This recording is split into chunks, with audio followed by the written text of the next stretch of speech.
1968, 40 years later. For a discussion on the legacy of 1968, I'm joined by the political activist, novelist, and historian Tariq Ali. Back in the 1960s, with the Vietnam War at its height, Tariq Ali earned a national reputation through debates with figures like Henry Kissinger and then British Foreign Secretary Michael Stewart. He protested against the Vietnam War, led the now infamous March on the American Embassy in London in 1968, and edited the revolutionary paper Black Dwarf, where he became friends with numerous influential figures such as Stokely Carmichael, Malcolm X, John Lennon, and Yoko Ono. 40 years later, Tariq Ali continues his lifelong struggle against U.S. foreign policy across the globe. He has written more than a dozen books on world history and politics, as well as 5 novels and scripts for both stage and screen. He's currently one of the editors of New Left Review. His memoir is titled Street Fighting Years, an autobiography of the 60s. Tariq Ali, welcome to Democracy Now! Good to be with you. There are so many things that happened in 1968, and obviously you've had time to reflect on all of them. Talk to us first about what was going on in England at the time and your involvement in the social movements that developed at that time. What we had in Britain in the 60s, late 60s, was a Labour government which had been elected. This Labour government, despite all its promises, had decided to carry on backing U.S. foreign policy, and the war in Vietnam was at its height. And the government, to our anger, decided to support the war in Vietnam. So there was a wave of anger amongst Labour supporters who said this is not on.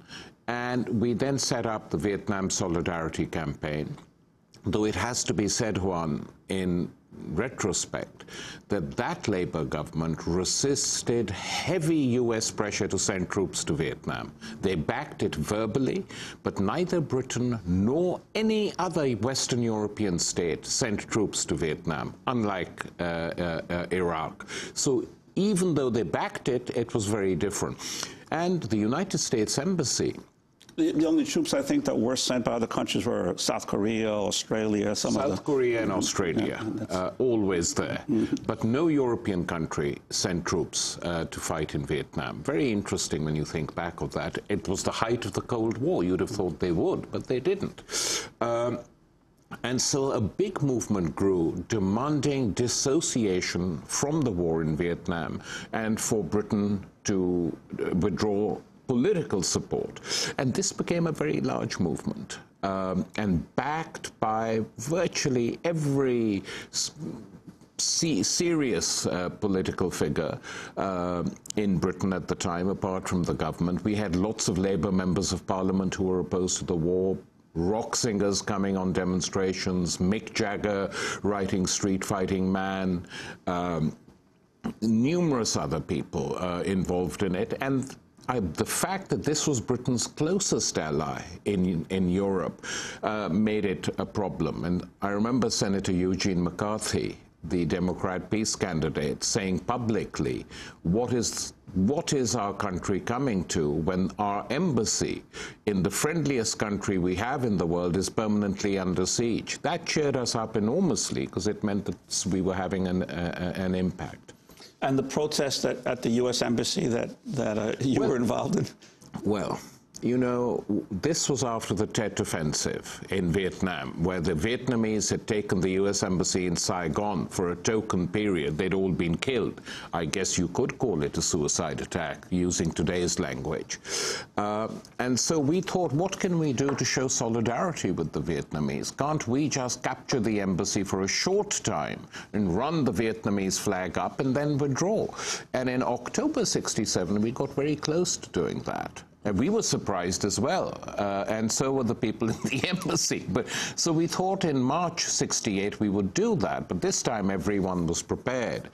And the police, mounted police, charged us and prevented us from reaching the embassy, so there was a big clash. And then Mick Jagger said, well, you know, it's obvious what we have now got to do. We've got to have our own cavalry. So why don't we train people to fight on horseback against the mounted police? But we thought that we'd give this one a miss. So that was the big clashes outside Grosvenor Square, which stunned the country, actually, because they weren't prepared for that. But it showed the depth of feeling. And then a few months later, France exploded in May, June, with 10 million workers on strike, which just shifted the whole political locus, focus of the struggle to something completely different, that something which had begun as an anti-war movement was now becoming a deeper social movement. And the French convulsion, of course, didn't actually start in Paris, as you mentioned in an article you recently did at The Guardian. It started at a smaller university outside of Paris, and it started in March, right? It started on March the 20th. For a lot of our younger listeners and viewers, some of that history of that amazing movement, how a few students ended up leading a movement that paralyzed the nation. It's quite astonishing when you think back on it. On March the 22nd, in a campus in Nanterre, outside Paris, students came out to protest against the restrictions, against bad housing conditions, and the government overreacted, beat them up. They set up the March the 22nd committee, which called demonstrations in the heart of the Latin Quarter, and that quarter exploded on the night of May the 10th. 2 months later, the campaign erupted with massive clashes. And you know, the French have this magical capacity to erect barricades. Historically, from the 18th century onwards, they've been very good at doing barricades. It's almost genetic now. And so they put up the barricades in May, and the country was on the completely divided. The students were then joined by workers. There were factory strikes. And soon, by the beginning of June, you had 10 million workers on strike, many of them occupying their factories and wanting to run society. And you had Jean-Paul Sartre, the great French philosopher, congratulating the students and workers and saying, you have put imagination on the seat of power. So that French upheaval transformed the mood all over Europe without any doubt, and people were scared. And how did the students build that kind of alliance with the labor movement, and how did it spread beyond just the students to the labor movement? When workers saw students fighting on the barricades, the effect of that was exemplary. It's just like the students had seen the Vietnamese fighting in Saigon. That had got them going. So the Latin Quarter in the heart of Paris was, when it was under student control, was renamed the heroic Vietnam Quarter.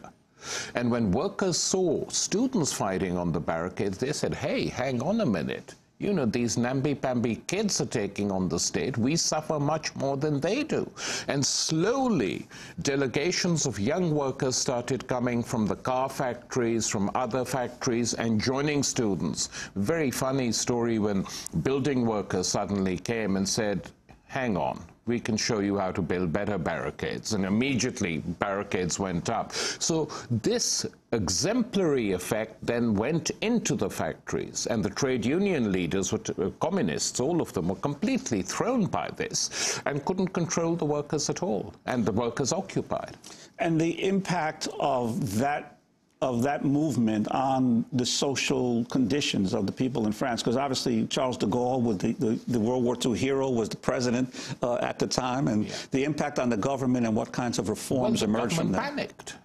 Charles de Gaulle, in a very rare outburst of anger, because normally he was very lofty, but when he found out what was going on in his country, he said, Chien-lit, it's in the bed.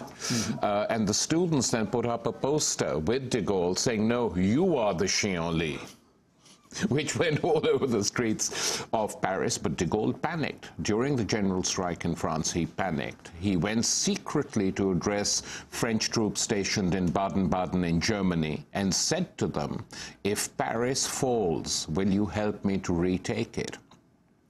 And the general said, we will, provided you release the generals who were involved in the Algerian coup.